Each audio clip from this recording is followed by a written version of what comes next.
Hi all, welcome to my mini vlog. ಇನ್ನೂ ಸ್ವಲ್ಪ ಕೆಲಸ ಇತ್ತು ಅಂತ ಹೊರಗಡೆ ಹೋಗಿದ್ವಿ.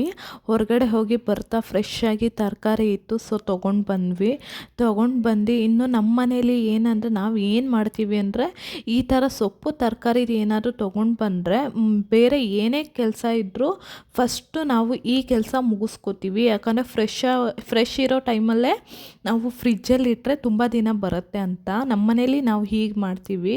ಏನಂದರೆ ಅದರ ಜಾಗದಲ್ಲಿ ಅದನ್ನು ಸಪ್ರೇಟಾಗಿ ಇಡೋದು, ಅಂದರೆ ತಂದಿದ ತಕ್ಷಣ ಒಟ್ಟಿಗೆ ಎಲ್ಲನೂ ಒಂದೇ ಸತಿ ಫ್ರಿಜ್ಜಲ್ಲಿ ಇಡೋದಲ್ಲ, ಈ ಥರ ಸಪ್ರೇಟ್ ಮಾಡಿ ಇಡೋದು. ಈ ಥರ ಮಾಡೋದ್ರಿಂದ ನಮಗೆ ಟೈಮು ಸೇವ್ ಆಗುತ್ತೆ ಅಡುಗೆ ಮಾಡೋಕ್ಕೆ, ಮತ್ತು ಯಾವ್ದ್ಯಾವುದು ಎಲ್ಲೆಲ್ಲಿ ಇಟ್ಟಿದ್ದಾರೆ ಅಂತಲೂ ಗೊತ್ತಾಗುತ್ತೆ. ಯಾಕಂದರೆ ಕನ್ಫ್ಯೂಷನ್ ಇರಲ್ಲ, ಮತ್ತು ಮರ್ತು ಹೋಗಲ್ಲ ಯಾವ್ಯಾವ ತರಕಾರಿ ಇದೆ ಇರಲ್ಲ ಅಂತ ಹೇಳಿಬಿಟ್ಟು. ಈ ಥರ ಫಾಲೋ ಮಾಡೋದ್ರಿಂದ ನಮಗೆ ನೀಟಾಗಿ ಗೊತ್ತಾಗುತ್ತೆ ಎಲ್ಲ ತರಕಾರಿಗಳು. ಇನ್ನು ಈ ಚಳಿಗಾಲದಲ್ಲಿ ಬಂದ್ಬಿಟ್ಟು ಒಂದು ಕಂಪ್ಲೇಂಟ್ ಏನಪ್ಪ ಅಂದರೆ ಹಾಲು ಎಪ್ಪಾಗಲ್ಲ ಅನ್ನೋದು.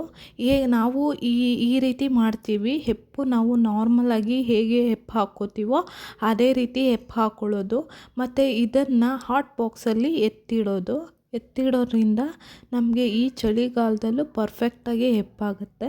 ಬೆಳಗ್ಗೆ ಹೊತ್ತು ಗಟ್ಟಿ ಮೊಸರು ನಮಗೆ ಸಿಗುತ್ತೆ.